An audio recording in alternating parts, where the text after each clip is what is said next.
সৈয়দনা ইব্রাহিম বললেন, ঘরের দরজার চৌকাঠ পাল্টে ফেলো। মনে আছে ঘটনা? তা ভুলে গেছেন বোধহয়। তালাক দিয়ে দিলেন বিবিকে।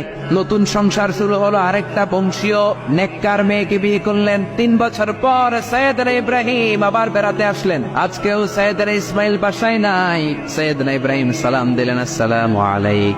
এবার জাদুমাখা কণ্ঠে, কুকিল কণ্ঠে, মোলায়েম কণ্ঠের একটা মেয়ে ঘরের ভেতর থেকে বলে, ওয়ালাইকুমুস সালাম। ওয়ালাইকুমুস সালাম। সৈয়দনা ইব্রাহিম বললেন, কাইফা হালুকি ইয়া উম্মি, মা কেমন আছো বলো বলো।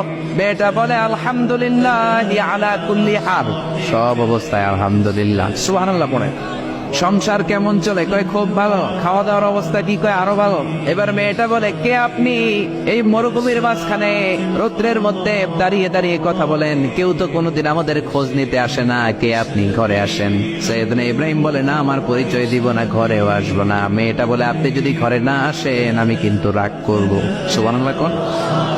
জোর করে ঘরে নিলেন, শরবত খাওয়ালেন, খেজুর খাওয়ালেন, রুটি খাওয়ালেন, মাংস খাওয়ালেন। সৈয়দনা ইব্রাহিম চোখের পানি ছেড়ে দোয়া করলেন, ও মিয়া এটাও মাইয়া আগেরটাও। আহা, বেশ কম আসরা নাই। সৈয়দনা ইব্রাহিম মাথায় হাত বুলিয়ে দিয়ে দোয়া করলেন আর বললেন, ইদা জা যাওজুকা মিনাল গাবা, তোমার স্বামী যখন বন থেকে ফিরে আসবে, ফাকরাই আলাইহিস সালাম, তোমার স্বামীর একটা সালাম দিবা। ওয়া মুরিহি আন ইউসবিতা আতাবাতা বাবিহি, আর বলবা ঘরের দরজার নতুন চৌকাঠ যেন জীবনেও না পাল্টায়। চলে গেলেন। ইসমাইল আসলেন। বিবি বলল, নুরানি চেহারা এক আল্লাহর ওলির মতো মুরব্বী লোক আসছিল। মুরব্বী আসছে শুনে ইসমাইল তো ভয় পেয়ে গেলেন। কিরে, আগে তো একটা ঘটনা ঘটছে, ঠিক কিনা?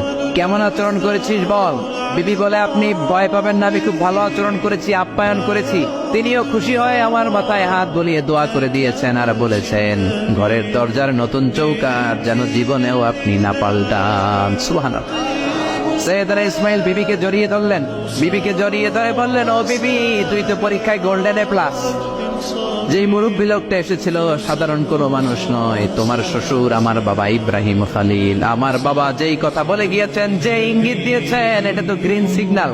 আমার বাবা বলেছেন, তোমার যেন কোনোদিন তাওয়াক না দেই, তোমার যেন ছেড়ে না দেই। এই যে তোমার হাতটা দুনিয়ার বুকে ধরলাম, জান্নাতে যেন তোমার হাত ধরে দুজনে জান্নাতে ঢুকে যায়। এজন্য বাবা মায়ের দোয়ার দরকার আছে না নাই?